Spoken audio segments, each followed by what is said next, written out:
So if you are here, thank you. I appreciate that. This is a little bit of a different talk than many of other talks that I've given or that other people have given. It's really analyzing sort of our industry in general and posing some questions that I think might be valuable. So our agenda today, that said, is pretty straightforward. I'll tell you a little bit about who I am and why I might be qualified to speak on some of these topics. And we'll dive right into the real stuff, on what is really the essential purpose of information security as an industry. We'll ask whether or not our industry is successful at what it's trying to accomplish, and talk about both the future of the industry and how each of us might be able to improve the field that we're in. I left some time at the end for Q&A discussion. This was before I knew I was the last talk, which basically means we have until the party. But I think so it's about a 3-hour Q&A at the end of this. You cannot leave. The doors are locked. Actually, I think some people were talking about going to a karaoke bar. So there you go. Yeah, unlock the door. I got to get out of here. So for those of you that don't know me, my name is David Shaw. I am on Twitter occasionally at dshaw_. Underscore is very important. We switch each other up all the time.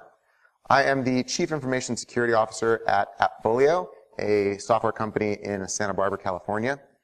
Previously to that, I was the Chief Technology Officer at Redspin, a computer security consultancy, until its acquisition in 2015. So basically what that means is I have current blue team experience and a whole lot of red team background. I'm also a 4-time NolaCon presenter. You might be doing the math, and yes, that's all of them. I can't believe it's already the 4th one. This is one of my favorite conferences. Thank you to the staff, which this time does include my wife. My areas of expertise and things that I've done span from security research to penetration testing, application security, security operations, developer training, and risk management. So I've really sort of spun around a lot and seen a lot of different aspects of our industry. And as I mentioned with the karaoke, by the way, I do not sing. This is under duress. I would love to grab a drink or a beverage or water or whatever with you and talk about some of these topics. So let's start the talk with a very simple question that has maybe more complicated of an answer than you might think. What is our purpose? Right? Really, what are we doing here? Information security, as I've sort of alluded to, spans many sort of subfields, each of which have their own specializations, right? Pen testing, AppSec, SecOps, malware analysis, red team, blue team, purple team, forensics, malware, all of these different fields, right? And each of those people, if you're an expert in one field, you may or may not be an expert in any of the others, right? But even in its diversity, and it is a very diverse field, we should have some sort of a unified goal and vision. So the example I like to use for this is sort of like health or healthcare, right? It's to sort of prevent and recover from maladies. We want to keep you from getting sick or keep you from getting hurt or help you get better from those things, right? So the goal of our industry really shouldn't be just to have fun or to break things, and many people think it kind of is, but those things are of course valuable as well. You want to have fun at work, but that's not the point. Why do we do things? Why do we attack these systems and networks and go to these conferences and learn all these new techniques and see what's happening, right? So traditionally, and when our industry was in its infancy, it was pretty simple. The answer to that was, well, we're going to help an organization stay secure. That makes sense, a little bit. But the problem is that we quickly learned that to promise people we will prevent a hack was basically a promise that no one could keep. You can be the best security team in the entire world, and if someone on the researcher or malicious side of things is a little bit better and discovers some zero-day, you're kind of screwed. You can have security layers, but in the end, you can't prevent with 100% certainty that you're going to get hacked, right? So we adapted. And now we claim to do things that improve an organization's risk profile and prepare for an eventual breach. And I said eventual here instead of inevitable because I thought it was more positive. But that's really what we do, right? It's like you hire a security team so that we can say, we're going to do our best to prevent a breach, but we're also going to be preparing for when that does happen, so that the impact is not so bad. Now, helping the risk profile of an organization makes a lot of sense, and this is more of an achievable goal, right? We can actually do that. And in fact, like CFOs and financial risk analysts have been doing this for a very long time with financial risk. Financial risk is a concept that every business has to deal with. It's very common. Technical risk or technological risk is a lot newer, and that's where we come into play. We're sort of that counterpart of the overall risk structure. And that's good because organizations that better understand their risk will probably get hacked less than those who do not, right? If you know that it's very risky to have a bunch of telnet servers linked to your credit card database with no password, that's good, right? You won't make that decision. Someone says, hey, it's a bad idea. And that's good because they'll probably get hacked less. And why is that the goal? And I don't mean this in a rhetorical way. I really mean, why do we not want to get hacked? Well, the general answer is that the business will lose money or somehow be damaged by that, right? That's the actual answer. That's why you don't want to get hacked. So maybe the bank account will get drained, or customers will be compromised and they'll leave and protest. Or stock price, which for a publicly traded company generally reflects the value of the company, will drop significantly post-breach when you have to tell, the street what's going on. Or maybe businesses won't want to partner with an organization that keeps getting hacked. It's like, we're linked and you keep getting hacked and it's not good for us. Or maybe you're someone who believe in the ethical implications of massive data loss, and maybe you don't want to lose everyone's health records, which is great and good. But are these assumptions, are these reasons even true? Or do we go to conferences like this and sort of bounce around in an echo chamber and tell it to each other and tell it to people outside of our industry? And I don't necessarily know the answer to that. But when was the last time you really heard about a company getting defrauded and they lost all their money and couldn't recover it due to hackers? Yeah, it happens. It does happen. But is that super common? Is that most of the breaches that you hear about? Generally not. Do customers leave an organization when a breach occurs? Do you say, oh, man, this store that I like to shop at, they got hacked, I lost my credit card number, never ever going to shop there again? Maybe. How does the market react to a breach? Does the stock just plummet? We'll go into that in a few minutes. What about businesses? Are they saying, no, I don't want to be a vendor, I don't want to be a business partner of you guys anymore? And of course, if you're one of those people that say, no, I actually work in security due to strong moral conviction, excellent, great, nothing bad to say about that. So, to go into a little bit of a case study, let's take a look at everyone's favorite, or maybe least favorite, breach, Yahoo. Yahoo suffered what might be the worst breach in history, losing conservatively over 1 billion accounts. That is a lot of accounts to lose access to. There was massive news coverage, and it led to terrible press, and basically significant loss of consumer confidence in that organization's security apparatus, right?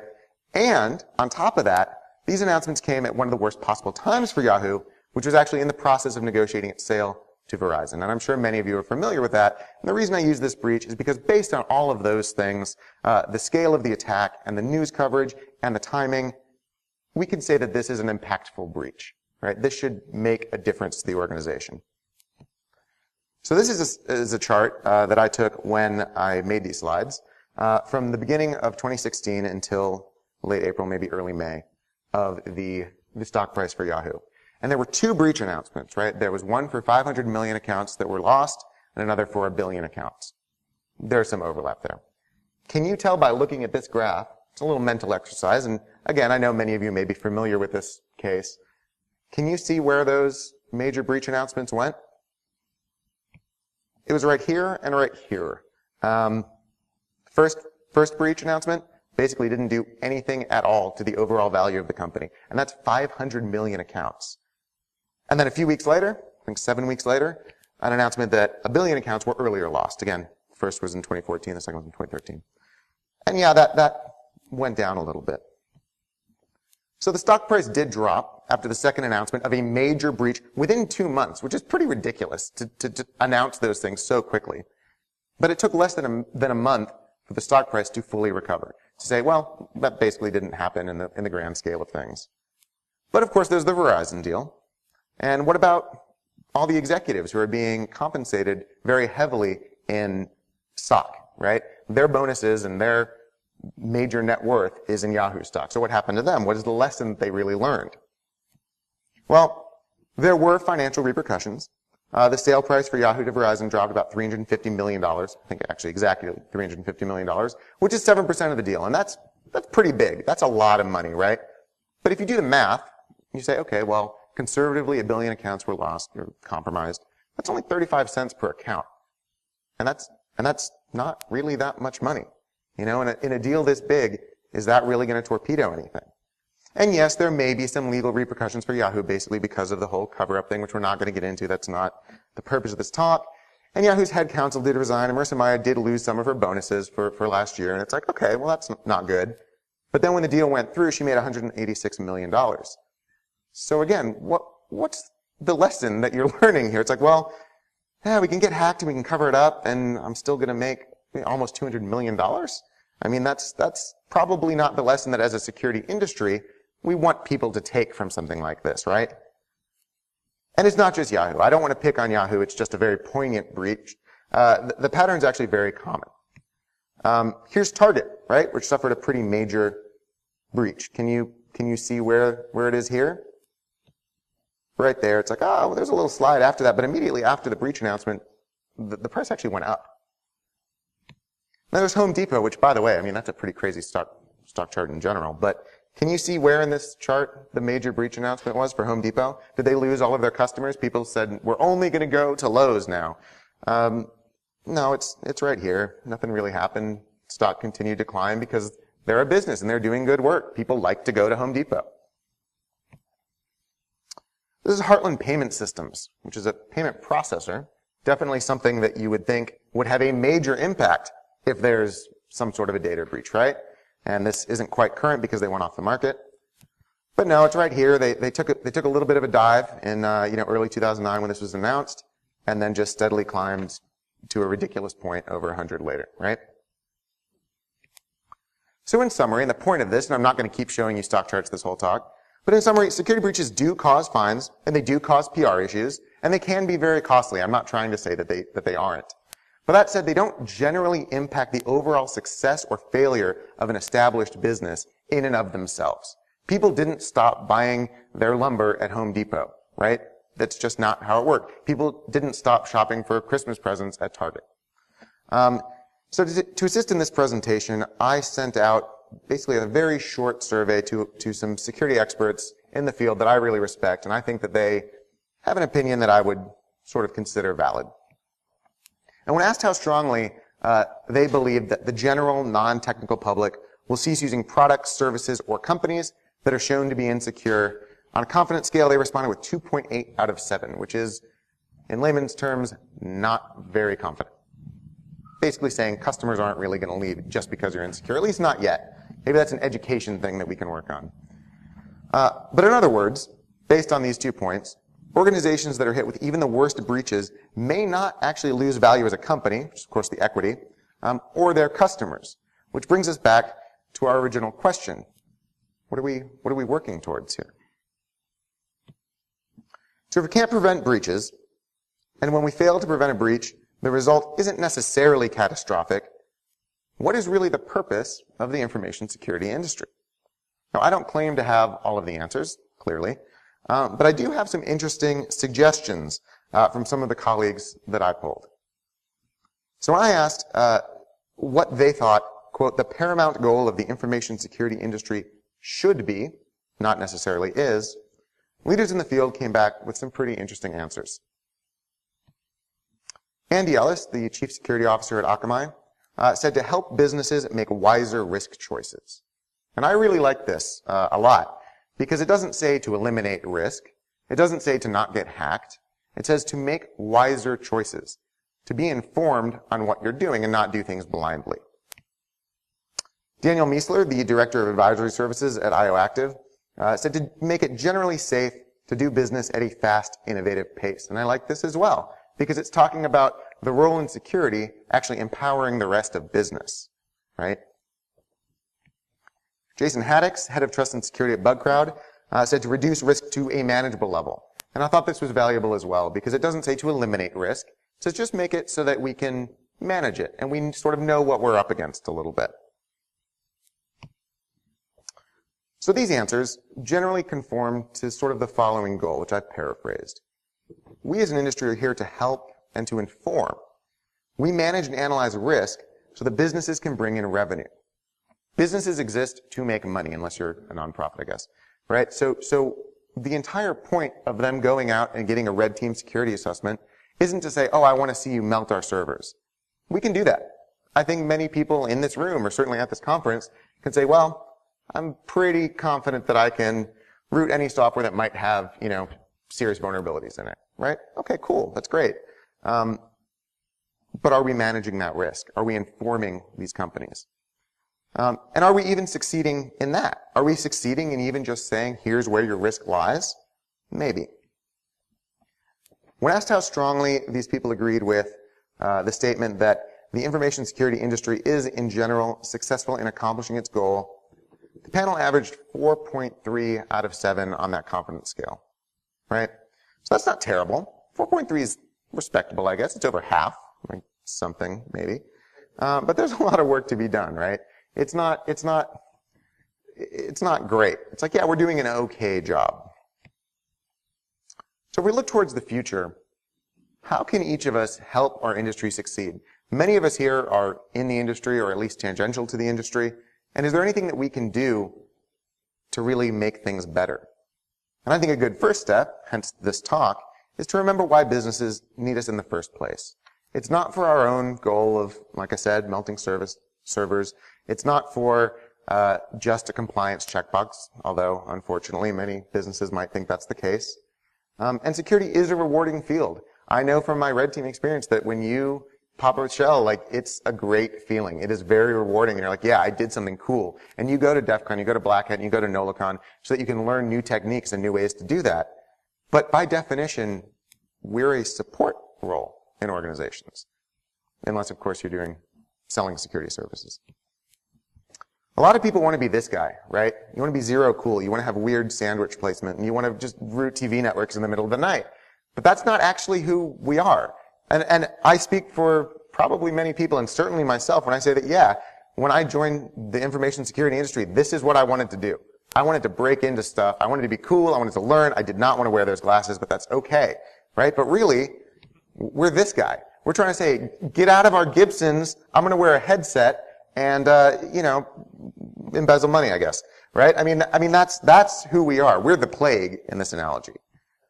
A lot of red teamers want to run around and be Rick, right? You want to go and you want to do cool experiments and be smart and be smarter than everybody else and blow shit up. And that's awesome and cool. But really, we're this guy. And if you haven't watched Rick and Morty, this analogy might be lost on you. But you're basically trying to guard the galactic spaceport. You're like, business should run as normal. I'm just going to stand here and be a bureaucrat and do my job, right? If you haven't watched Rick and Morty, you probably should. So looking towards the future, instead of repeatedly exploiting software and rooting systems, as fun as that can be, and we can continue doing that, I'm not trying to say red teams are pointless, we should be training developers who are writing vulnerable code, right?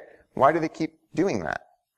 Security teams should be integrating with other technical silos within organizations, right, to better address risk. So if security stays separate from developers and they stay separate from operations, we'll never really be able to fix things.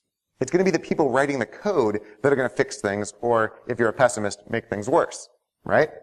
As it stands right now, the people that are making the biggest impact in the security industry are framework developers, right? If all of a sudden Rails or Django say, it's actually now almost impossible to write SQL injection or cross-site scripting or cross-site request forgery or anything else, right? Talking about web applications specifically here, well, then developers, even ones who don't understand security, will there's no point, right? So looking towards the future, when asked whether the security industry will be relevant in 10 years, those I surveyed averaged 6.7 out of 7 on that scale, which is very, very high, especially for a fairly large sample size of people. So basically, yeah, we have a lot of work to do. I'm not trying to be fire and brimstone, the industry is pointless or anything like that. But it is very high confidence, but it's from within the industry, right? So there is bias there. And that's only going to be the case. We're only going to be around doing this kind of cool stuff in 10 years if we can adapt to a changing role in our field.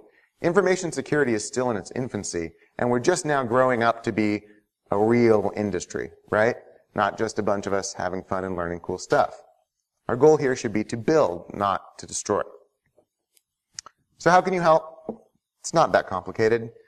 Empathize with those who fail the most at security, whether that's an end user who just doesn't care and doesn't understand why any of this stuff is important, or a PHP developer who writes vulnerable authentication mechanisms over and over and over again. And you wonder, why are you doing that? Because the tendency, or at least my tendency, for a long time was to sort of, not like these people. It's like, well, you don't care, or, oh, you're just dumb, and that's not the right approach.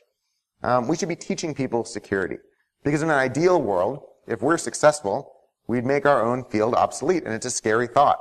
If we continue to improve things each year, eventually, there is no more, NolaCon or DEFCON, because there's no reason to have a huge security industry. We don't need to throw billions of dollars at this every year if things are more inherently secure. And that's scary, and it's an uncomfortable thought, but it's something that we should really consciously think about. We should make it security's mission to help businesses achieve their goals, even if that requires managing risk that a security-focused mind may not like. If you're at work and your boss says, hey, we have a new service that's going to bring in $50 million a year, but we're going to have to do it by opening a bunch of telnet servers to the internet. I don't know what that service might be.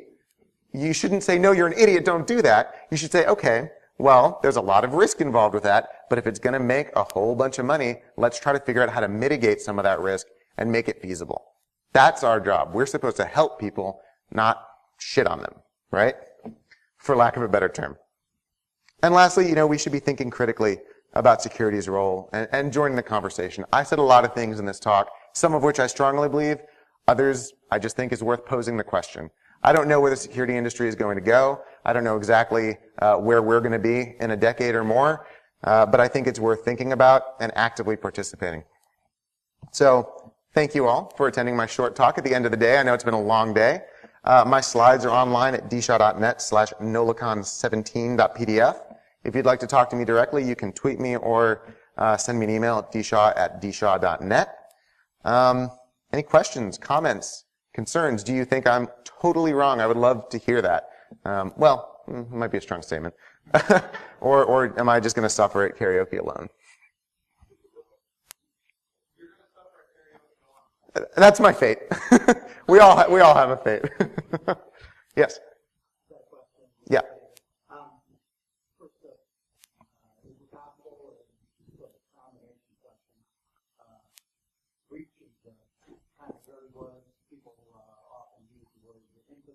Mm-hmm. Mm-hmm. Mm-hmm.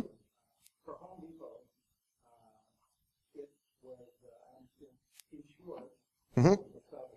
Mm-hmm. Insurance. Was there a payout? Same with the Target. Was there a payout? But was there a payout? Do you mean was there an insurance payout to the organization? I believe. And now for Sony, it was supposedly an ADT. Mm-hmm. And maybe no payout because that's a form of warfare. Sure. Are you insured for war? Yeah. So I'm wondering, is it maybe the loss was incurred in fines, like from the regulatory? Absolutely. And I don't mean to say that there were no financial repercussions, because there absolutely were in, I think, all of the cases that I pointed out, whether or not the security paid out, or the insurance paid out. But my point is more along the lines of overall value of an organization. Will Home Depot fail post-incident? Will Target fail, or Heartland Payment Systems, which clearly did not? So, if you're a consumer, and you were affected by, for example, the Target breach, I can even talk from personal experience. I was hit in the Anthem Blue Cross breach, right? Did I stop using Anthem Blue Cross? Well, no, right? And did it cost them money? Absolutely. But did it devalue their company significantly? Not really, right? So that's sort of the point I'm making there. Not that there are no, not that there are no financial repercussions, because there certainly are. But if you're a large organization, what does that mean? Yeah.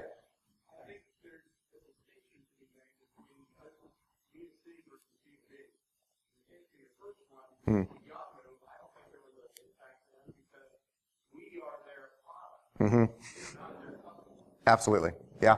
So, in the other two, maybe Yahoo, maybe Morty leaked my card, but I'm not worried about it. Right. Right. Right. Right. Business, there isn't, I'm just talking about business with another business. Sure, although I think the counterexample to that would be Heartland, right? I mean, that's not, But I agree with you. I agree with you in general. And again, I'm not trying to say that no financial repercussions occur or that B2B and B2C.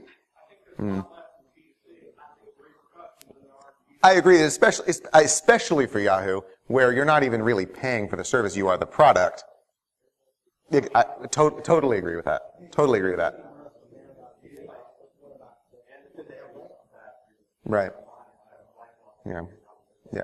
And what happened to the security team, right? I think the security spend actually increased pretty significantly, at least for Target, right? And Yahoo's sort of an edge case because there was some hiding, right, involved, so the security team wasn't necessarily aware of that breach in the beginning.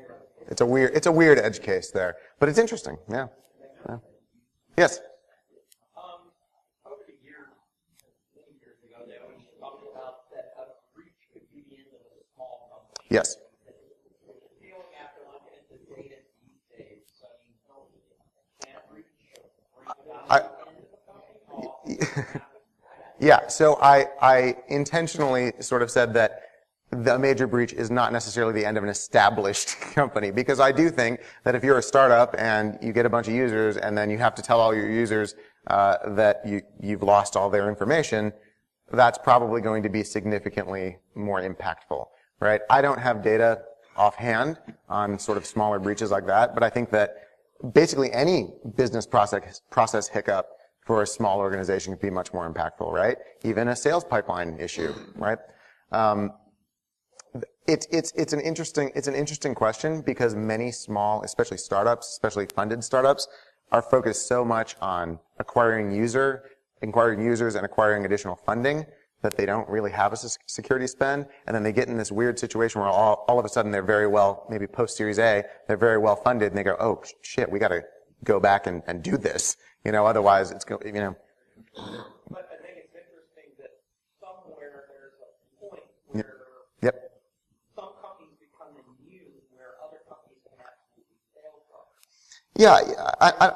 Yeah, and I don't know that it's necessarily immunity, but yes, I mean certainly significantly less impact. Yeah, we'll put it that way. I don't know, and I think that's a risk management question. If you're working for a startup and you talk to VCs and you get your Series A funding, you need to say, okay, well we have $100 million or whatever. Do we want to spend this solely on marketing and sales and advertising and user acquisition, or do we want to say, okay, well now we need to do some technical debt assessment and actually get security staff and operational stuff, or do we just want to keep selling our minimum viable product, right? And that's actually a great example of where I think you should have at least a few security people who can say, well, here's the technical risk that we're facing. If you're someone like Tinder, and if you get breached, all of someone's swipes could theoretically be leaked. That's even like a personal safety issue, right? So you say, okay, well, that's a very strong risk.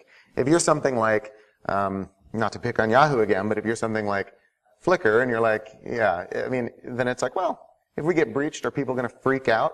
Maybe not. Yes.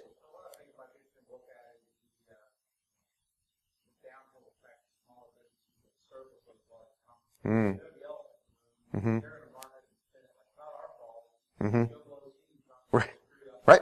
Yeah. HVAC system. It's the HVAC guys. Yeah. Yeah. Right. Yeah, I do think that sort of the downstream effects are very interesting. I didn't want to go so deeply into that for this particular talk. I didn't want to go too deep into well, here's all of the cascading effects that could theoretically happen. But yeah, I mean, I'd be interested to know how, Target's HVAC vendor is doing these days. Probably not super well, I would imagine. But I don't know. Maybe they are. Maybe no one cared. All right. Any other questions, comments? Cool. Well, thank you guys for coming. And